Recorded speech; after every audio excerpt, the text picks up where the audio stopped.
ever think of someone, or have you ever met someone that just seems to know everybody? That everywhere you go, they get stopped and bumped into, and someone wants to grab them and give them a hug?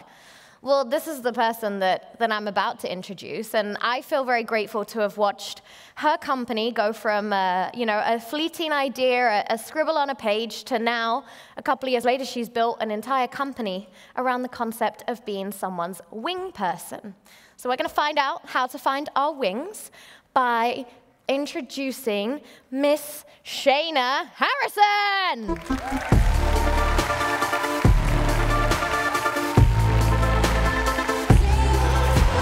You go get it, you fly. Right? You fly.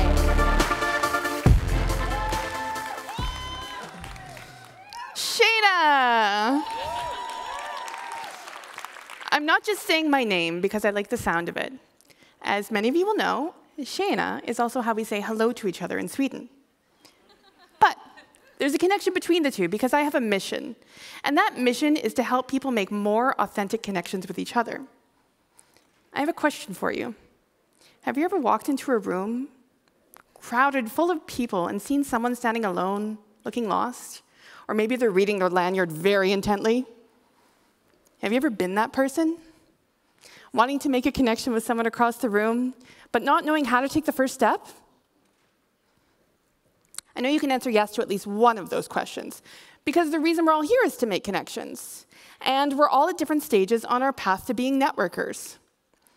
Whether you're one of those outgoing schmoozers who lives to work the room like a champ, or an introverted wallflower who would rather tightrope walk over a volcano than go up and make small talk with someone, I'm here to persuade you that we can all benefit from rethinking networking. Because there's a different kind of networking that everyone can be a part of. And I want you all to have the best networking experience here at Women in Tech and afterwards. But my journey to this realization and to this stage has been a long one, literally. I grew up in Canada. In my family, communication and networking were everywhere, as well as a habit of seeing something and doing it. I was raised by a single mom who founded a charity called the Rainbow Society, which grants wishes for children with life-threatening illnesses. And my great-grandma was receiving treatment for cancer, and one day she was sitting with her granddaughter, my mom, and a commercial came on television for the Make-A-Wish Foundation. My great-grandma turned to my mom and said, "You should do something like that." And so she did. Growing up, we didn't have that much materially, and as a single parent, she was constantly trying to take her charity to the next level and the next level. So I grew up around that hustle culture from an early age. Some important lessons I learned growing up were, those who don't ask don't get, that you should never reject yourself or assume the answer will be no, and that it's important to give something back in return. I went on to study at the University of Manitoba in linguistics and sign language interpreting. And I ended up working at Ticketmaster. You know, the ones who sold the tickets to Taylor Swift's concert, which I think were a lot easier to get than tickets to this, am I right? Anyway, I'd used the hustle to get other friends' jobs there before leaving to work for the Royal Bank of Canada, expanding my network. Why do I put that in quotation marks? Well, when we're kids and young adults, we don't network, we just meet people. A friend introduces us to a friend. You might join a club and make friends there, and they become part of your social circle. It's organic. It's done without strategic thought. You're not trying to get something out of the situation, which lowers the stakes. So, one of the benefits of working at the bank is I had the opportunity to buy a house. Grown-up points, right? Well, my grandmother sat me down and asked me if I wanted to spend my life in Winnipeg or if I wanted to go out and see the world. My grandma is my idol. And that's her with David Bowie. She's pretty cool. So I listened to what she said. And at the age of 23, I got a study abroad visa, and I moved to Europe. Ireland, to be specific, because I just love the accent. One Sunday afternoon, I went to a white trash-themed barbecue. Very classy, I know. And I met the man who would eventually become my husband. Plot twist, he's not Irish. As you can maybe guess from the fact that I'm standing on stage here in Stockholm, he's Swedish. So, To cut a long story short, we ended up getting married, and we had one kid, and with one kid on the way, we decided to relocate to Stockholm. And here I was in Sweden with my new family, and now I needed to find a job. Thousands of kilometers away from where I grew up in Winnipeg, away from all the people I knew from school and university and work. Oh, and not speaking the language. Hands up if you're not from Sweden and have had difficulty breaking into the job market. Yeah, me too. I would get to the final interview at companies, but no further. I needed someone to hustle for me, but they were far away on the other side of the ocean. But I did it. I finally got my first job at a Swedish company called Bolero. And after 2 years there, I decided I wanted to go find something new. So I started going to events like this one to make new connections. One event I went to was at King, the makers of Candy Crush. And I saw this woman who looked like she had come to the event by herself, just like me. So I decided to go talk to her. I introduced myself, and she said her name was Annika. Yay! And I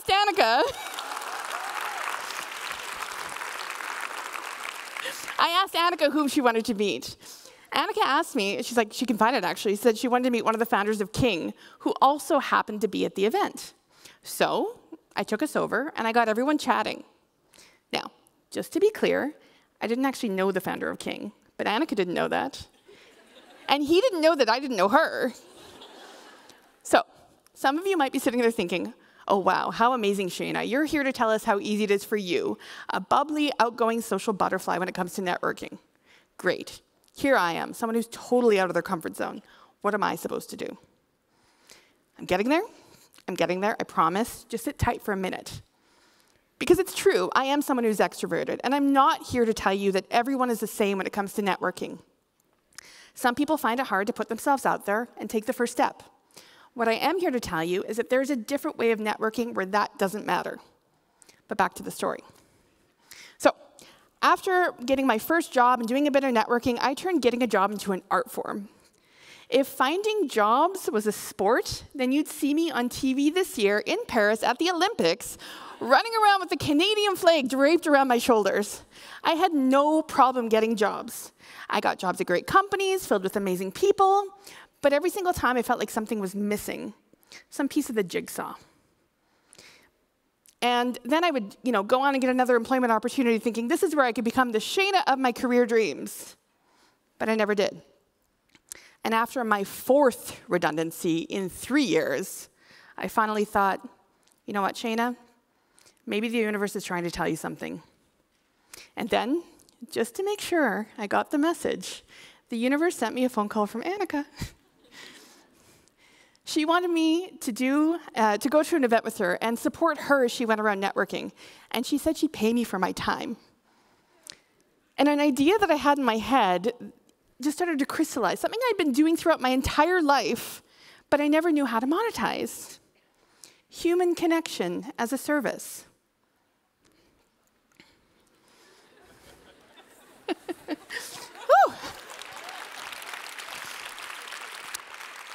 Just to be clear, I'm not saying that this is revolutionary. In many countries, people are paid to matchmake between two sides of a business proposition. But I finally saw it in my mind, my take on it. And then, another epiphany. The word for what I do came to me. I'm a wing woman. Like Top Gun? I'm all about assisting another to hit their target. Not literally in a Top Gun sense, but metaphorically. And I'm here today to tell you how every single one of you in the room can benefit from having a wing person in your lives, how every single one of you in the room can be a wing person to someone else, and the benefits it can have to your own networking. So, what exactly is a wing person? Well, let's first start with what a wing person isn't. So, a wing person isn't a matchmaker in the Cupid sense. And that happened to me. I was at an event, and I explained a bit about what I do, and this guy came up to me and asked me if I could help him find a date.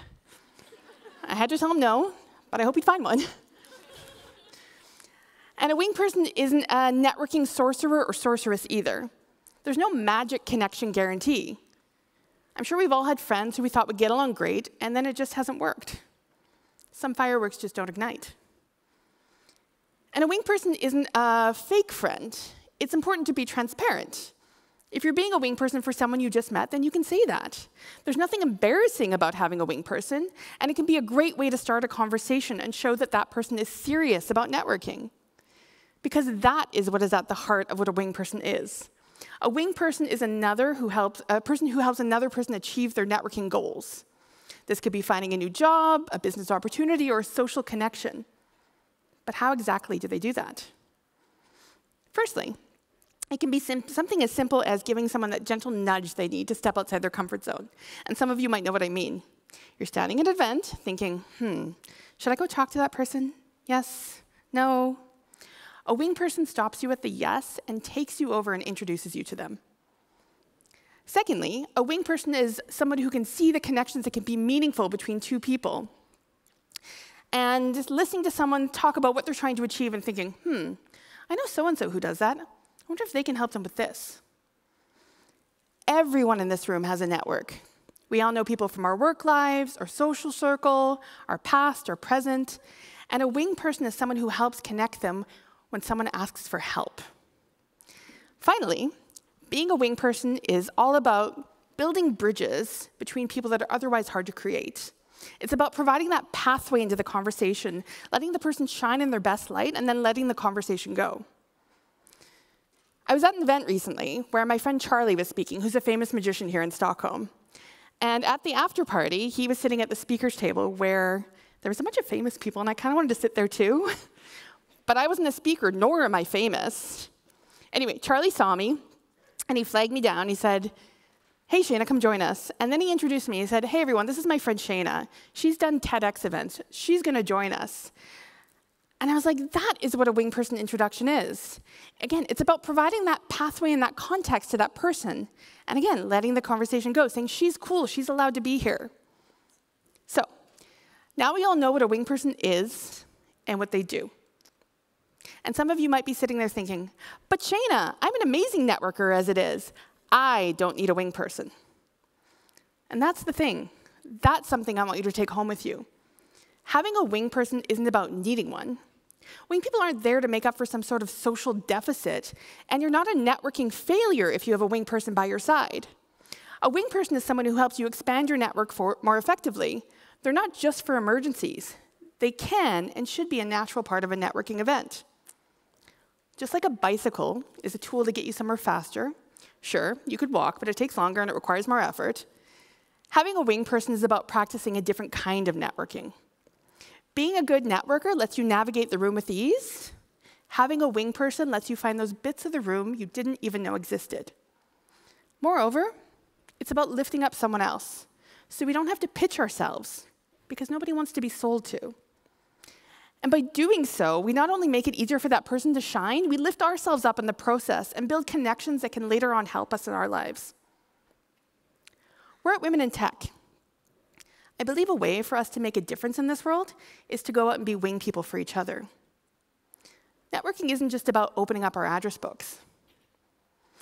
Now, if you're an introverted person in the audience thinking you can't be a wing person, well, you can. There's no rule book saying that wing personing needs to be done at large events or in big groups of people. You have your own strengths to bring to the table. Your thoughtfulness and consideration, your tendency to listen to others makes you invaluable in finding out what people need. An introduction in a quiet or more intimate setting is just as valuable to the people receiving it. Being a wing person isn't about turning someone into an extrovert, and you don't need to be an extrovert to be a wing person. But if you are an extrovert, then you need to remember that with great wing personing comes great responsibility. A good wing person should be open to the signs about whether somebody wants to be taken under their wing or not. For some people, just being at a conference is a total drain on their energy. Some people might want help with something specific, but not want to spend the entire day together. And some people just want to eat lunch by themselves. Just ask. Be direct. It's okay to ask, and it's okay to say no. You know what the best bit about all of this is? You can start doing it today, right now.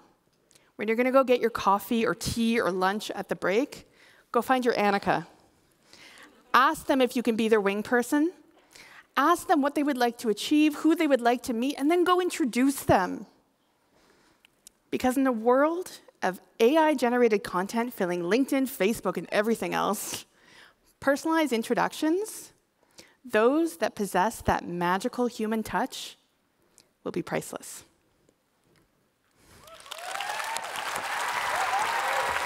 Thank you, Shaena. And I don't know if the camera can zoom in, but you might also notice that she has wings attached to her shoes. And you will be doing a focus session at 1 o'clock later on. There we go. They're on. Do a little dance. Okay. There we go. We have some wings. But I have a quick question for you. Yes? Can we do a live demonstration? Yeah, sure. Oh, yay, good. Okay, so, Steph. Yes? What would you like to achieve? How can I help you? Can I be a wing person? Big question. Yeah. I mean, I'm kind of liking this audience. I'm kind of liking the moderator vibe, so maybe I'd like to do that a little more. Okay, fantastic. So, we've all seen Steph this morning, how amazing she is, right? Now, here's my ask. If anybody needs a moderator for an event in the future, you can either connect with her here or later, but it has to be a paid gig. That's my only catch, okay? Okay? That is being a wing person. Okay, wow. It really is a lot easier to, it's really a lot easier to have someone else sell you, right? Totally. Yeah, maybe you should start a company about it. Think about it, right? Yeah. Hi, guys. Thank you, Shaena Harrison.